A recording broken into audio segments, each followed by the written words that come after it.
Hello, what's up guys? Welcome to another video this week, and this one is about the most significant trip of my life. The first time I went to sub-Saharan Africa, so I had been in Africa before, to Egypt, Tunisia, Morocco, my hometown, obviously my home country, but I'd never been below Sahara, so I didn't really make a proper decision.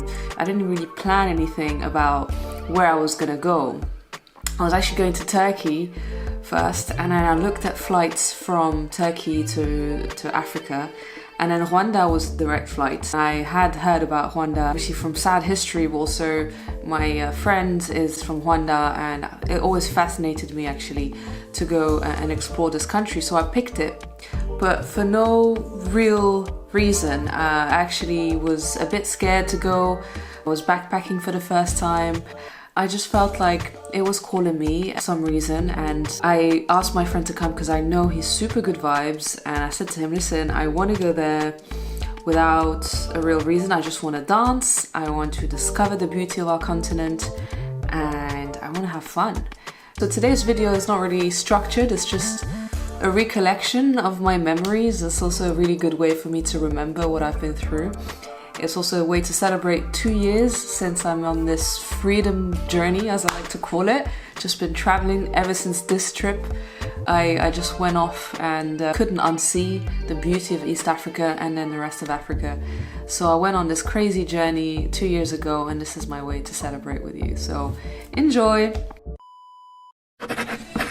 So I'm at the Airbnb now, and I'm preparing questions for tomorrow.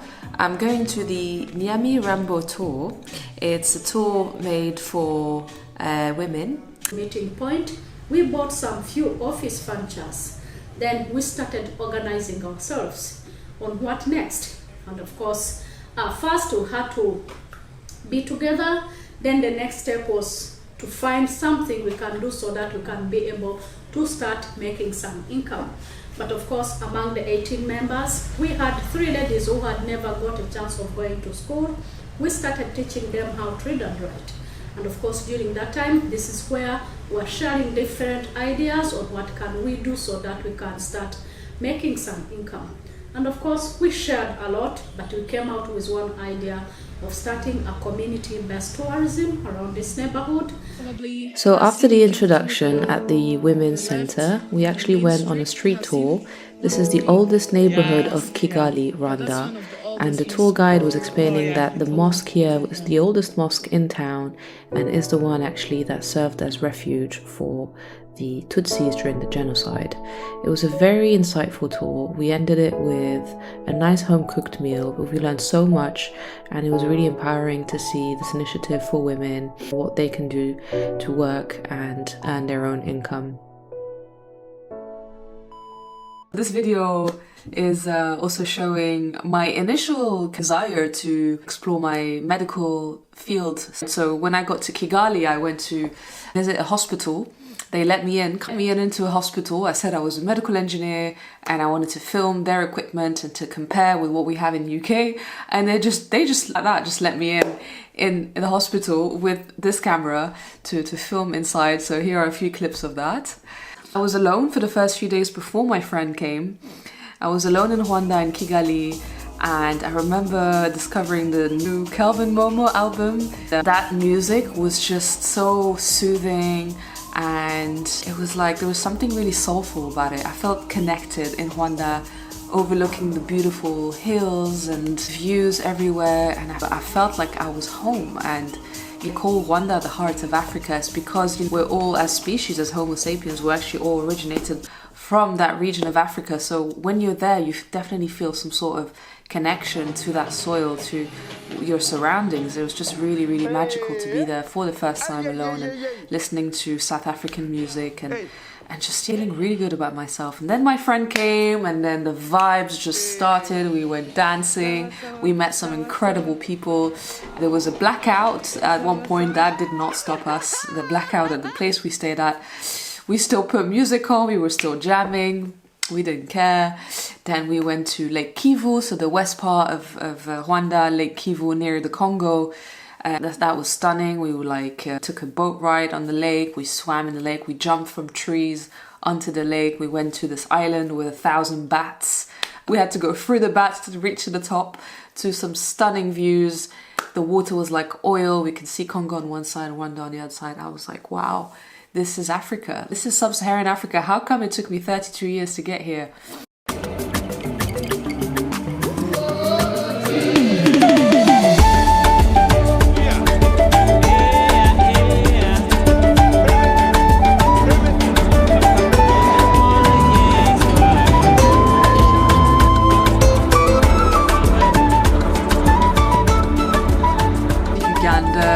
We took the plane, an hour plane to Uganda, and that we had more of a plan because another friend was joining us. That was more, okay, let's do safaris, let's do a whole circle of the place. I had a bucket list thing to go see gorillas, and boy did I see them. I saw a family of them, and because it was COVID times, actually it was really quiet. So on this gorilla tour, it was only me and my friend, and the rest were just guides and rangers.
We stayed in this incredible place called Ihamba Residence, also very, very close to my heart, this place. It's an eco-sustainable lodge. Every time they get a guest, you get to plant a tree. It's run on solar power, on rainwater, and it's just got the best views I've ever seen in my life. It's perched on top of the Bwindi forest, which is the home of the gorillas. So after the gorillas, we carried on. We had a driver guide who was a bit of a nutcase, to say the least. He was driving so fast around, I was so nervous.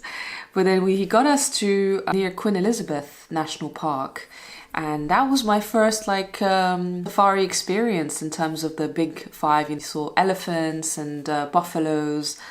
Oh my god, that was actually a boat safari, and I've never seen so many rhinos in my life. Actually, it was really scary because I know rhinos are not kind to humans.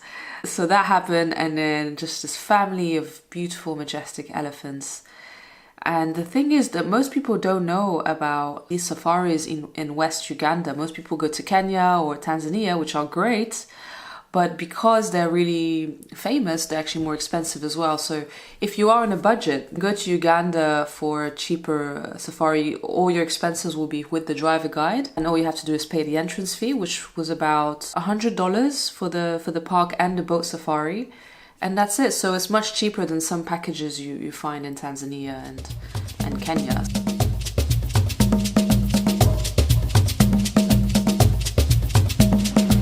Why are they called African? It's proving that some are mad.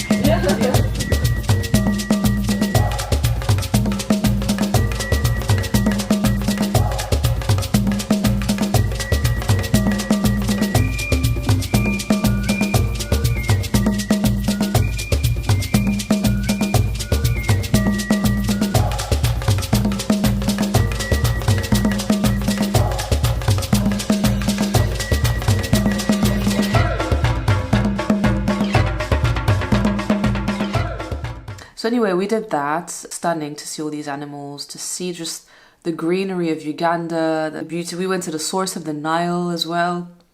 We stayed in some incredible hotel there, just literally on the Nile. And then came to the time to meet these kids who knew how to dance, the ghetto kids.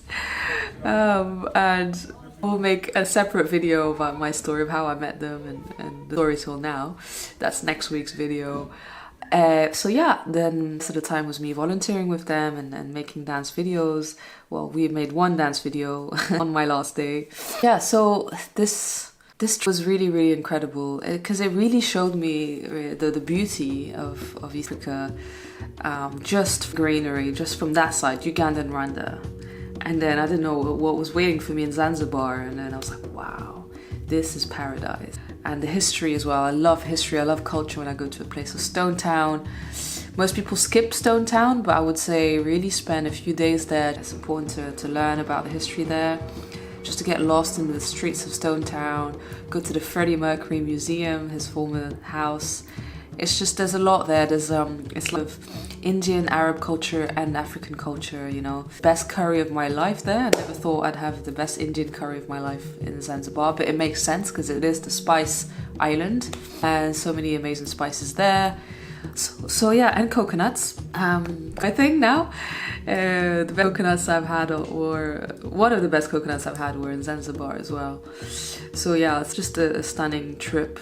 And I just wanted to say that really sometimes the best things happen out of your itinerary, out of your plans, out of your... Just leave room for that spontaneity, for that unknown, for that unpredictable.